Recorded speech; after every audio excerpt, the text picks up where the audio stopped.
Hello, habari. Hivi familia yako ina direction, yani ina mwongozo fulani hivi, ina values, na je, ina purpose? Kwa mama wa Kiafrika tumezoea kushout na kupiga kelele, si ndio? Wote tumekuwa hivi na utasikia sauti zinasema mama naomba simu. Jamani, hauoni kama na record jamani? Mama please. Jamani, wewe toka nenda, mimi na rekodi. Jamani,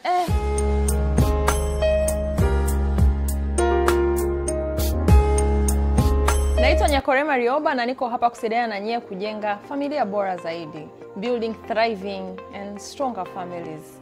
Na nafikiri mmeona namna gani ambavyo hapa mambo yamenikuta. Na mara nyingi rafiki yangu aliwahi kuniambia kwamba Nyako, mbona sisi tuligombezwa, tulifokewa, mama na baba walishout, especially mama.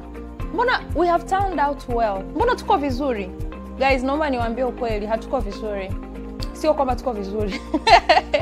Tuna changamoto. Nawaambia, kuna dada mmoja nilikuwa namsikiliza Mnigeria ambaye anaongelea sana familia, alifanya research, akaona kwamba sio kwamba tuko sawa. Tuna changamoto hapa tulipo. Wewe jiangalie tu, uone kama uko sawa. Tunawashukuru wazazi wetu walivyotulea, walitulea vizuri na walifanya kila ambacho walikuwa wanaweza. Na kwa sababu sisi tuko better, tuna social media, tuna nini tunaweza tukajifunza, tuna uwezo wa kufanya vizuri zaidi. Pointi 3. Kwa nini tuna shout? Tuna fear. Kuna uoga ndani yako, kuna uoga. Mmeniona vile ambavyo nilianza kurusha tantrum muda ule? Kuna uoga ndani yako, sio kwa sababu mtoto amekosea sana. No, unaogopa tu kwamba ile ego yako, hasira zako na changamoto ambazo umepitia kazini, labda wengine kwa mume, wengine kwenye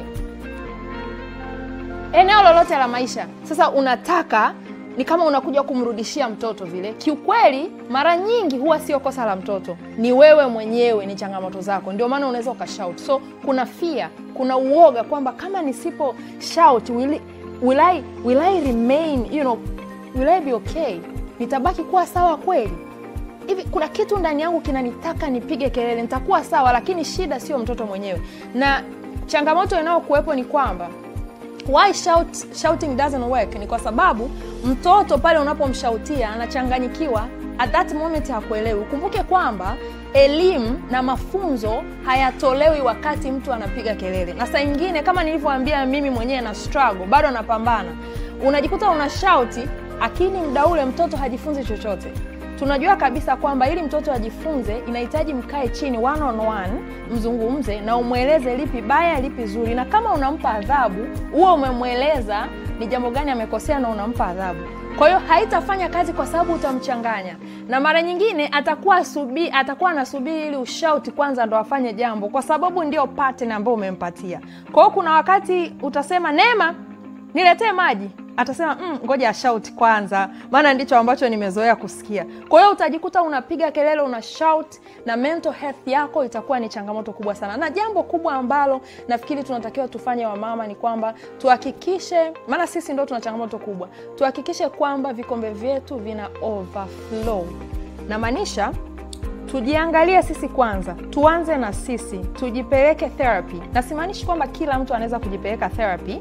Tafuta namna yoyote ambayo itakusaidia wewe kuwa calm, kuhakikisha kwamba hauna hofu kwamba nisipopiga makelele au nisipopiga kelele, hivi Kiswahili kizuri ni kelele, nisipopiga kelele sitajisikia vizuri.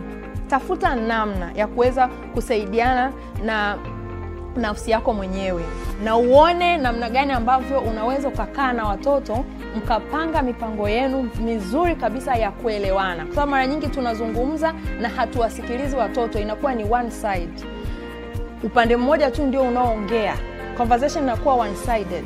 Kwa hiyo mara nyingi sana mtoto hana ruhusa ya kuzungumza, anasikia tu kelele, hawezi kuongea, anachanganyikiwa, na kama alikuwa mbaya anakuwa mbaya zaidi. Kwa hiyo naomba tujue kitu kimoja kwamba huwa ni fear, ni uoga wetu. Kwa hiyo jambo kubwa ambalo tunatakiwa tufanye, mtoto akifanya jambo na ukahisi kwamba hajasikia, labda ameruka juu ya makochi, mtoto ana miaka 5 anaruka juu ya makochi, jaribu kuita jina lake, kusema labda huyu ni Alan, nilivyokuwa na umri wake huenda na mimi nilirukaruka kwenye makochi. Inawezekana natakiwa nimweleze ni kwa nini anatakiwa asifanye hivyo, kwa sababu anayachafua makochi, lakini utoe sababu, mtaje jina lake. You know, mention, call their names kabla hauja shout. Mtoto labda hajaosha vyombo vizuri, useme huyu ni Neema, katika umri wake wa miaka 10 hata mimi huenda nilikuwa siwezi kuosha vyombo, hebu nimpe grace. Grace, tupeane grace. Grace, rehema kama ambayo Mungu anatupatia.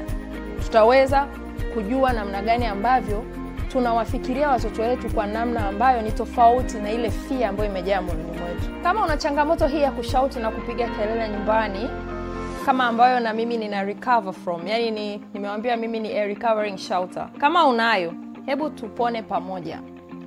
Comment hapo chini kitu gani ambacho ungependa kujifunza zaidi, lakini like na subscribe. Lakini sasa chini hapo utaona link ambayo inakupeleka kwenye tool ya bure kabisa, namna ambavyo unaweza kujitathmini malezi yako kwenye upande wa shouting, na itakupa mbinu nyingi sana za kuweza kuepukana na shouting na hiyo fear na uoga wa kuona kwamba ukitulia na ukasubiria mazungumzo utajisikia vibaya. Karibu sana wakati mwingine, tuendelee kujifunza na kuelimisha familia zetu. Karibu sana.